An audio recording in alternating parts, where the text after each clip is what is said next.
is now available. Hello, ladies and gentlemen, and welcome to Real Moments. Real Moments are clips from videos or interviews that I think you might find interesting. I know some of you may not have the time to watch the full hour-long video or interview, so I thought these Real Moments can also double up as a bit of a teaser, if you will. And who knows, maybe if you enjoy this clip, you might want to watch the full video. Links to the full video or interview are always in the description below. Also, if you want to donate to the show, there's a link in the description for you to do just that. You can now contribute to the show for as little as 40 Rand a month via debit order. Also, there are now some exclusive perks if you're a member. T's and C's apply. This is only available through Quicket. Or you can visit my website for various options on how to contribute to the show. Donations are not a must, but they're greatly appreciated and go a long way to supporting the channel. And of course, subscribing is always free. With that being said, ladies and gentlemen, here is your real moment. So Yanni says, what is the risk of, and is the DA scared of an ANC EFF coalition? So what is the risk of a ANC EFF coalition, and are you guys scared of that? Yeah, I think that's so. The risk is it's there. It's always been there. Look, you must remember that the EFF is birthed from the ANC. It's the son who left the home, and it's the snake that turned on itself. And you know, we've gone from, you know, I really wanted to make one of those memes where how it started with pay back the money, and where we are now with Zuma in Thundla. Like, that to me was just the most outrageous thing I'd seen, you know, for a long time. Yeah. So I don't think that there will be necessarily an alliance with the ANC, but what I think we might see, and in fact I'm quite sure we are going to see, is a shift in dynamic in South African politics, where I think you might see an ANC breakaway happening that join up with the EFF.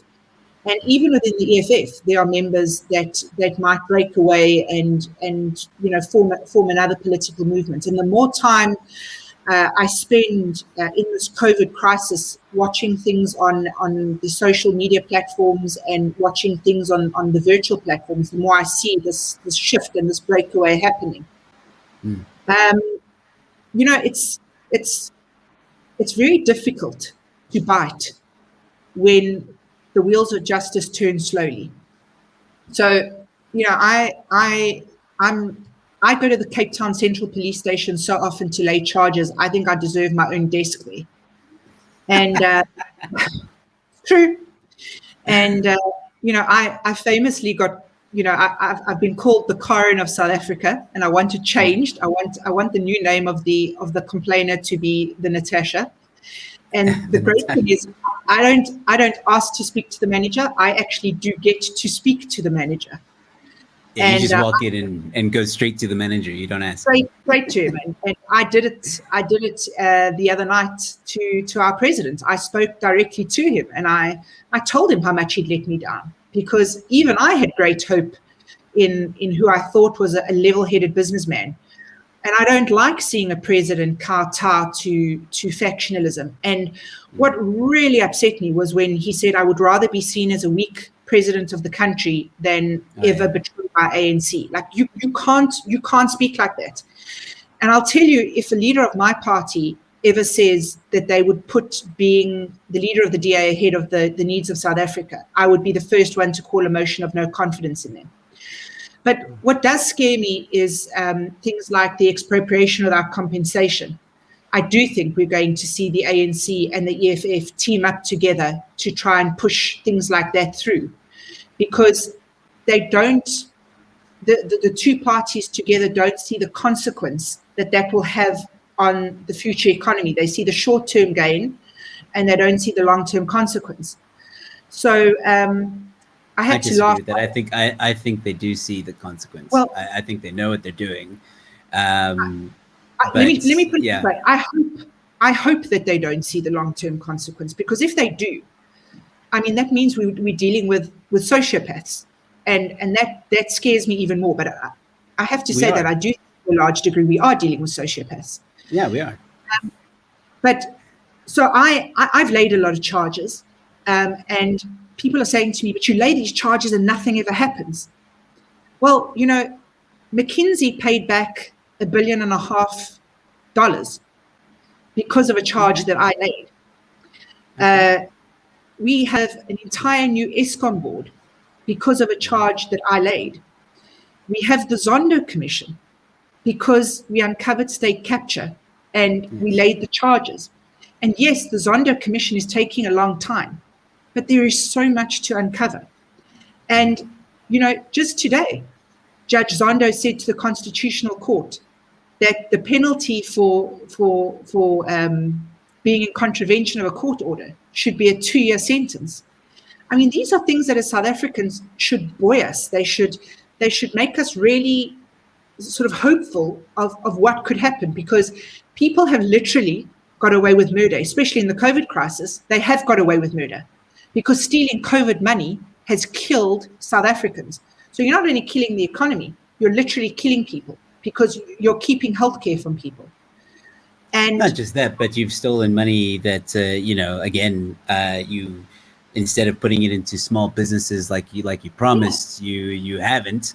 And those small businesses have collapsed, and therefore families, thousands, if not millions, have lost their jobs, which means they either turn to crime or suicide and other horrible things that happen. So yeah, definitely they've killed a lot of people outside. So I am worried about the EFF and the ANC, but I am confident enough in South Africans that South Africans are good enough, just generally in their character, to not give this immense power to the extreme left or the extreme right. I think that we've gone through too much and we've succeeded at too much for it to come to an end now in this particular manner. I refuse to believe that everything that we fought for comes to null when people turn to the extreme left or the extreme right. I have too much faith in South Africans.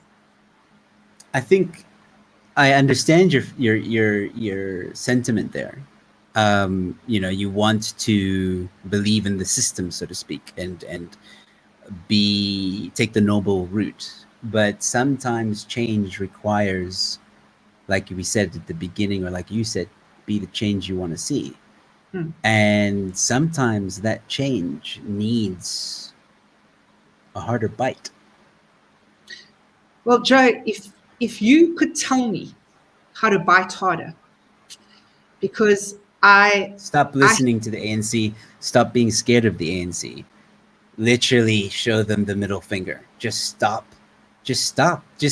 I know it's the law, and I know there's things you have to put in place and stuff like that, but that's what people want.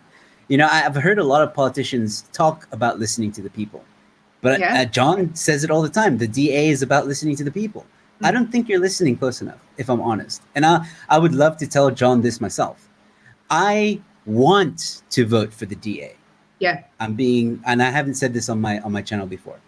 I want to vote for the DA, but nothing yet has told me or shown me, even though you guys say the right things, absolutely you say that right now, forget about the past, forget about what happened, forget about how you were hurt, forget about that stuff. Even now, when you say the right things, and you absolutely do, I hear people saying, but we want more. We want a party that's going to stop listening to this tyrannical government that we currently have, and realize that, like you just said yourself, most South Africans just want to live a good life. They want to provide for their family. They want to have education. They want to live. They want a free market. They want opportunities to work. They want all that stuff. And you guys can make that happen, but you're not pushing hard enough. And what that entails necessarily, I don't know. But what is happening now isn't working. Joe, so whatever that might be, yeah. You know, earlier you said to me that you don't tear up a president's speech. Yeah. If I show the middle finger to the ANC, I have to figuratively tear up a president's speech. So that's what I've got to do.